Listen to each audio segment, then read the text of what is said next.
Welcome to Queen Mary High School virtual classes.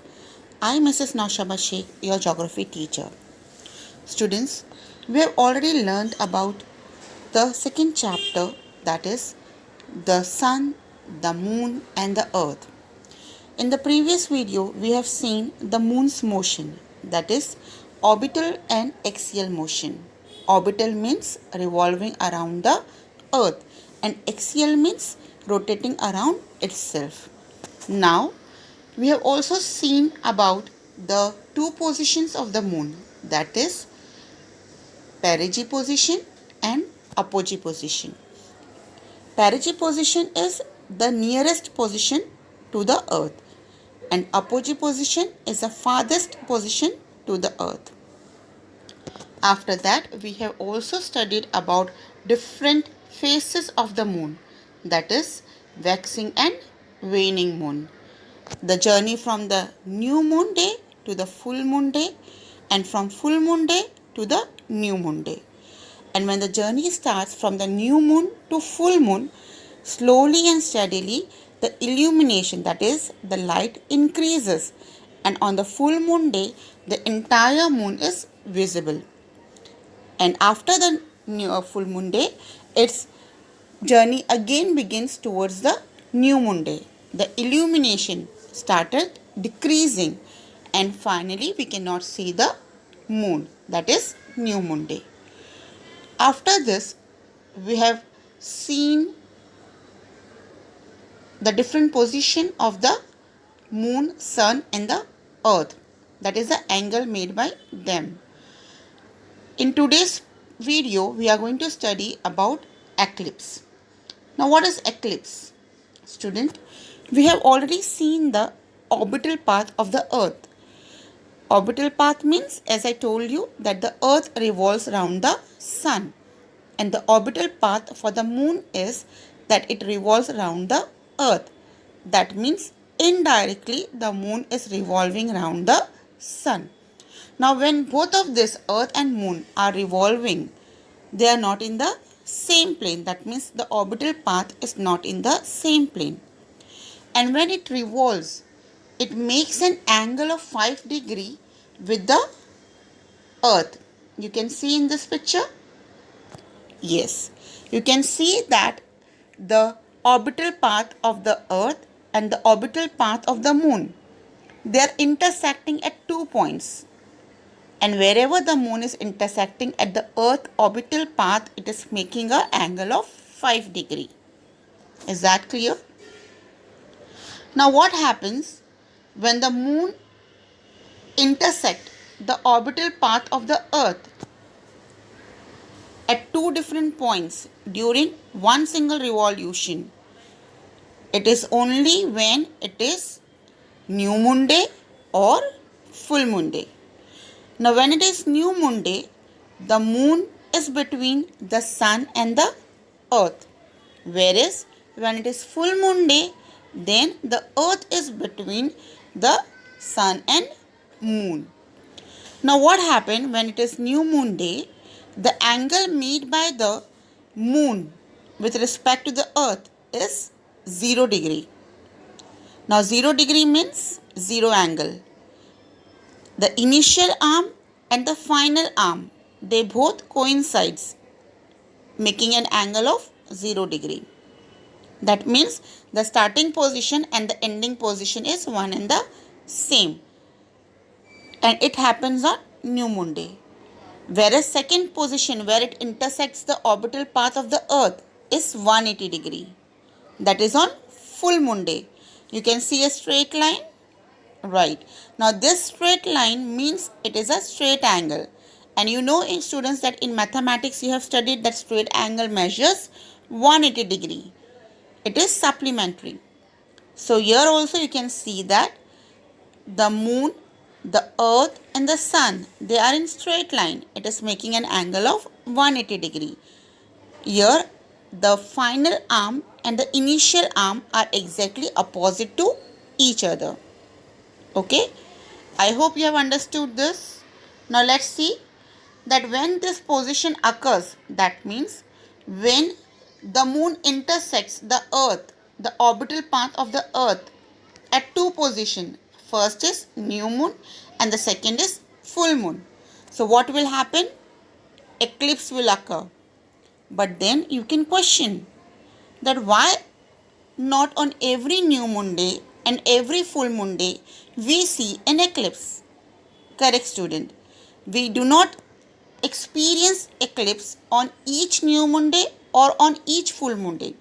The reason behind this is that they may fall in one single line or they may be in a straight line, but they may not be in the same plane because the orbital path of the moon is also tilted. So this happens very rarely. It happens on special occasion when we experience the eclipse. Now, eclipses are of two types. It may be solar eclipse or it may be lunar eclipse. Is this clear, dear students? Let us visually experience the solar eclipse. When does solar eclipse occur? When the position, that is the moon, is between the sun and the earth. Let's see. A solar eclipse happens when a new moon moves between the earth and the sun, blocking some or all of the sun's rays from reaching the earth. By cosmic chance, even though the sun is 400 times wider than the moon, it's also 400 times farther away. Therefore, the two objects appear the same size in our sky. Astronomers are able to predict eclipses because the Earth and Moon have very predictable orbits. Why then isn't there an eclipse every month? The Moon's orbit is usually tilted a few degrees north or south in relation to the Earth. When the Moon does eclipse the Sun, it casts two types of shadows on Earth: a smaller, darker shadow known as the umbra, and a larger shadow known as the penumbra. There are four types of solar eclipses. The first and most spectacular is a total eclipse, when the moon completely covers the sun's surface. A total eclipse can only be seen if you're standing within the umbral shadow. That's why the imaginary line created by this shadow as it races across Earth is known as the path of totality. People within the penumbral shadow see only a partial eclipse, the second type. From this view, outside the path of totality, the moon passes in front of the sun off-center, never fully covering its surface. Third, an annular eclipse occurs when the moon passes directly in front of the sun. However, unlike a total eclipse, the moon appears too small to fully cover the sun. The moon's orbit is elliptical, so sometimes it's closer to Earth and sometimes it's farther away. Last, students, you have seen how the solar eclipse occur. Now let us try to understand. When the moon is between the sun and the earth, what happens? The shadow of the moon falls on the earth. Now you can understand by simple example that when you are standing in between some source of light, what happens? Your shadow falls behind you. Correct? So in this way, the moon's shadow also fall on the earth. Now when the shadow falls, it is of two types. The first one is a darker, which is at the central position, and the other one is lighter, that is in the surrounding position, in its periphery. So two position occurs on the earth where the solar eclipse is experienced. Now the area which has got the darker portion is called as umbra, and the surrounding area which has got light shadows is called as penumbra. So what happens in the umbra region? The solar eclipse is total. That means the sun is entirely covered by the moon. Now you might be thinking that how come the moon can cover the entire sun? The moon is so small and the sun is so big. But student, sun is 400 times bigger than the moon. At the same time, it is 400 times far away from the moon as well. So you understand this by simple example.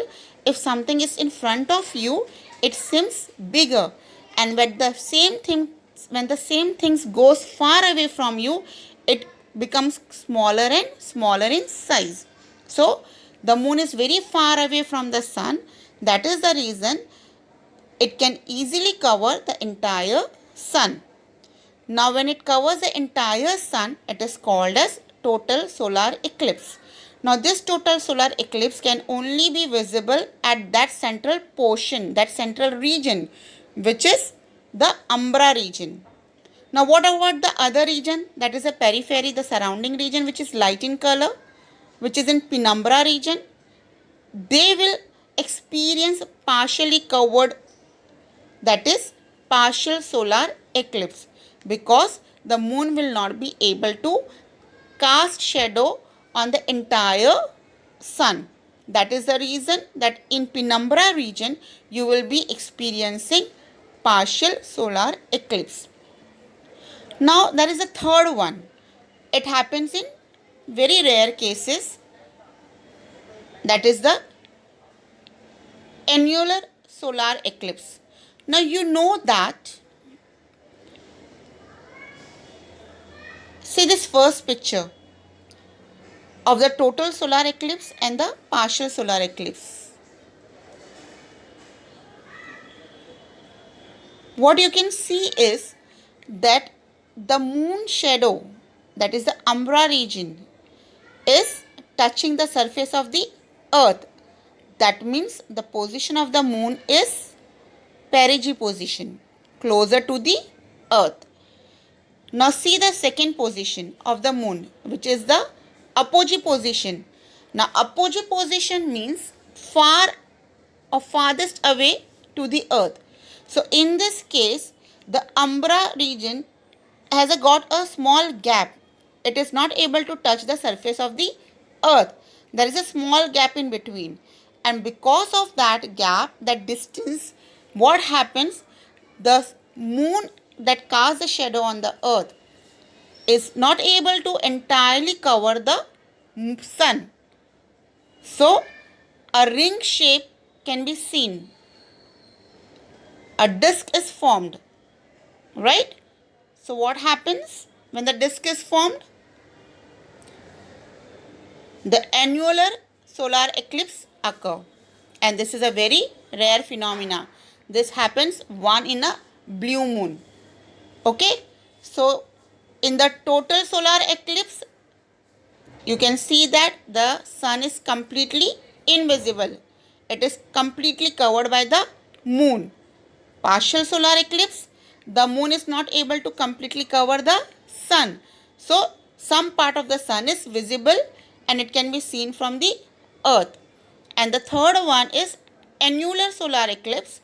In this case, the moon is in the apogee position. There is a small gap between the moon and the earth. For the umbra region, it is not able to touch the surface of the earth. Therefore, a ring-like circle is formed. So we can see the sun disk, that is the annular solar eclipse. Now students, I hope you have understood all the three types of solar eclipse, that is total solar eclipse, partial solar eclipse and annular solar eclipse. As a homework, you need to draw these two pictures, that is of total and partial solar eclipse, first diagram, and second annular and partial solar eclipse. In your notebook, students, please draw a neat and labeled diagram for figure 2.5 and 2.6. That's all for today. Thank you for watching. Be safe, stay at home and study well.